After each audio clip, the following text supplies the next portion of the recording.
Ayat al-Kursi is made up of 9 sentences. Ayat al-Kursi has 9 sentences. I'll walk you through them. Allahu la ilaha illa huwa al-hayyul qayyum. Number 1. La ta'khudhuhu sinatun wa la nawm. Number 2. Lahu ma fis samawati wa ma fil ard. Number 3. What's number 4? Man dha alladhi yashfa'u 'indahu illa bi idhnihi. That's number 4. يَعْلَمُ مَا بَيْنَ أَيْدِيهِمْ وَمَا خَلْفَهُمْ.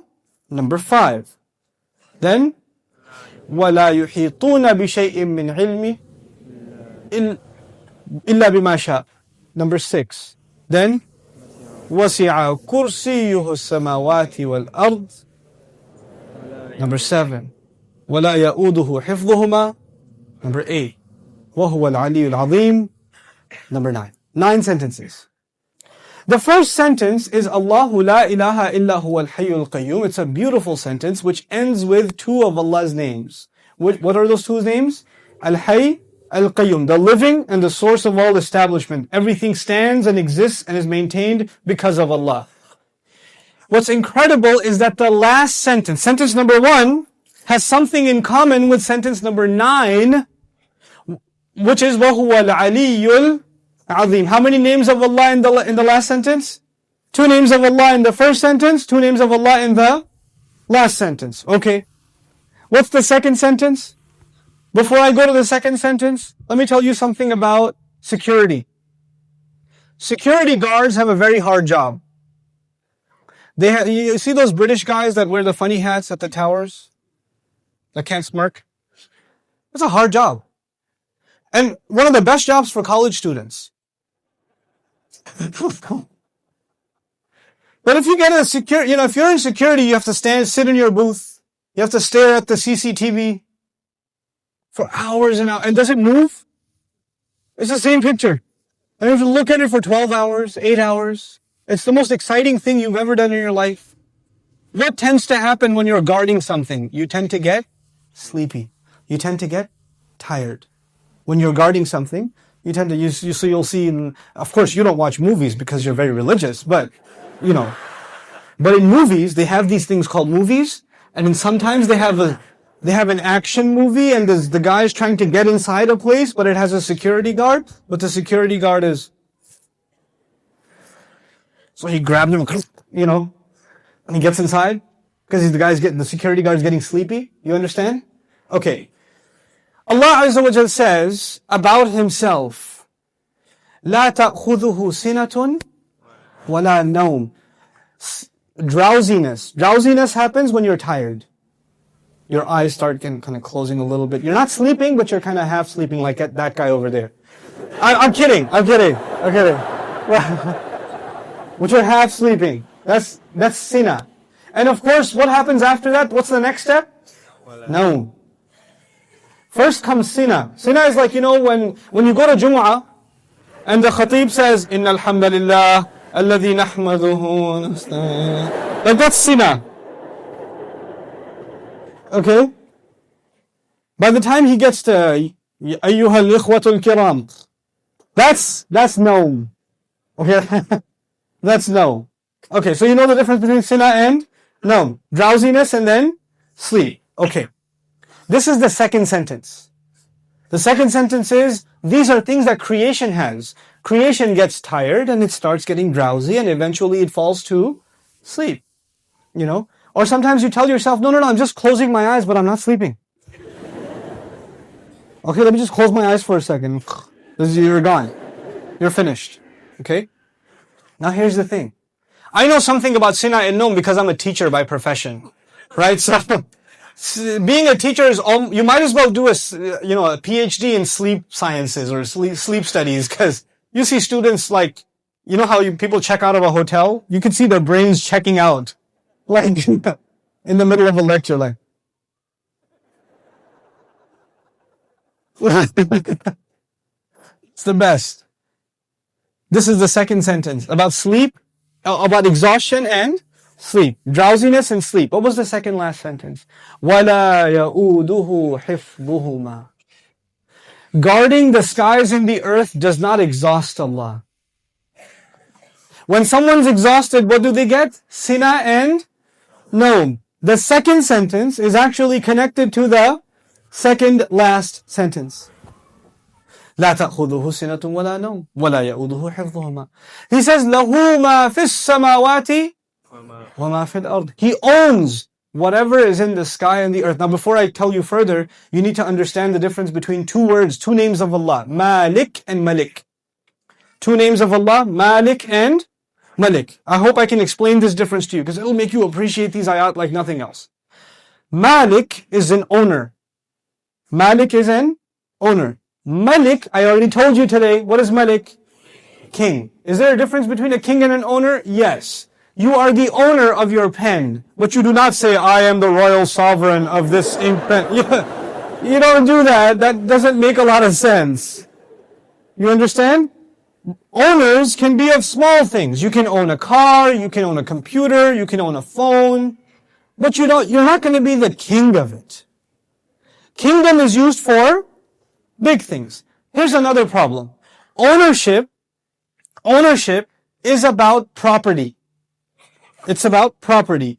But kingdom is not about, you're not the king over a tree or the king over a piece of land. You're the king over the people who live in that land. Kingdom is about controlling people. Ownership is about controlling objects.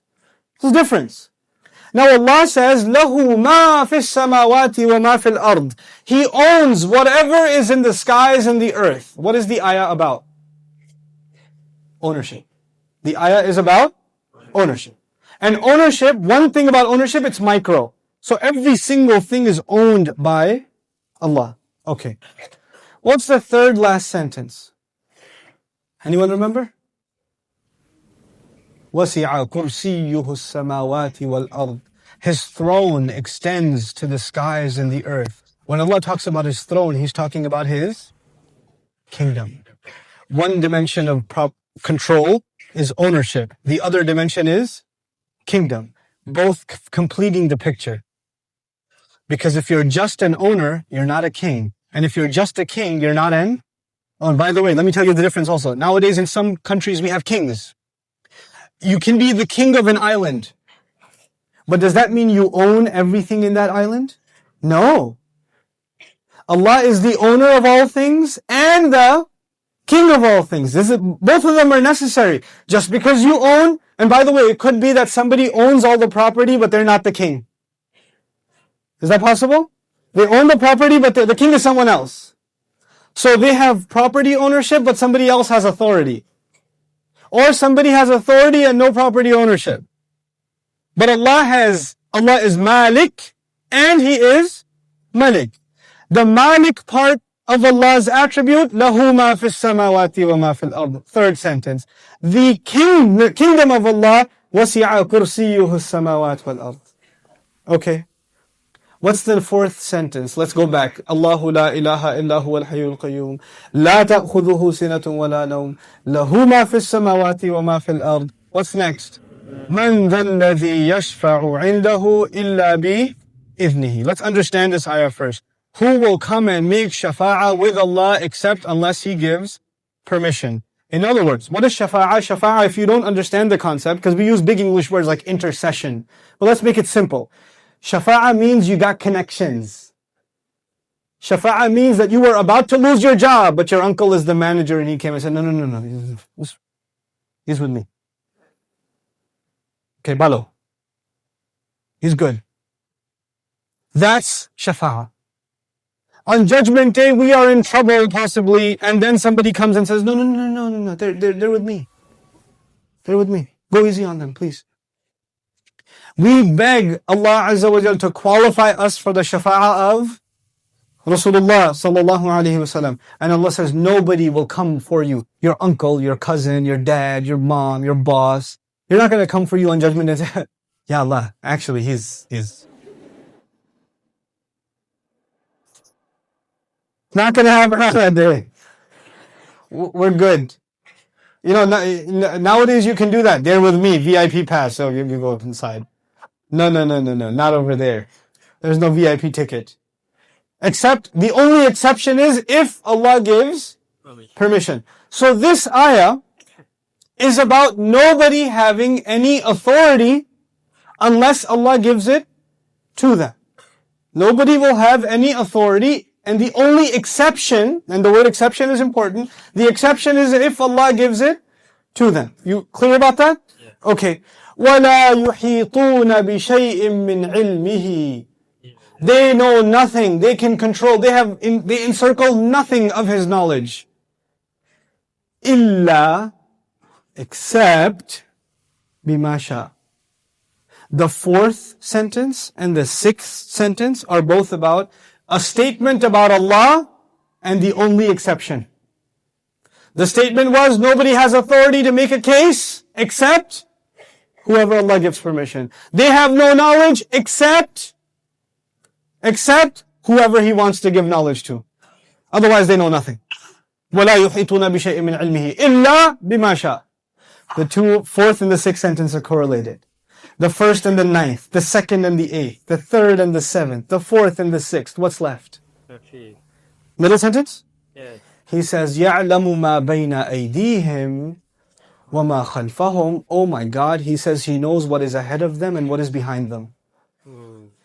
As though, and He knew what is coming ahead in the ayah and what was behind in the ayah. He put them in the middle of it is, I know what's ahead and I know what's behind. Who speaks like that? Who speaks like that? Subhanallah. The way in which Allah talks, the way in which Allah delivered this speech. And I want you to be cognizant of a fact. The fact is, we now read the Qur'an as a book. We read it as a text. We say sentence number 1, 2, 3, 4, 5, 6, 7, 8, 9. Did the Sahaba do that? Did the Rasul himself, sallallahu alayhi wasallam, says, look at sentence number 1 and sentence number 9 and 2 and 8 and 3 and 7? No, because he was just what? Speaking. He was speaking the Qur'an. We are able to see these things when they're put in writing. The Qur'an was so perfect when it was being given in speech. And which has more possibility of mistake? When you write something or when you say something? Oh man, when you say something, it's hard to take it back. Especially if it's on YouTube. It's hard. But if you're writing a nasty email, then you can, before you hit send, erase that and just say Eid Mubarak and then send it. You have a chance to take it back. But when you're saying something, it's done. There's no room to edit. There's no room to fix. Allah Azza wa Jal revealed this Qur'an not in writing. He revealed it in speech. He revealed it in speech. You know, I've sat with linguists, non-Muslim linguists, and I've shared some of these things with them. And they refuse to believe that the Qur'an is spoken. They refuse to believe it. They say it has to be written. It can't be spoken. I was like, you're right, it is written, just not in this world. It is written. You know, it's fi lawh al-mahfuz. It is written. But it was given to Rasul sallallahu alaihi wasallam as speech. So it would become very clear to anybody who listens, this cannot be from a human being.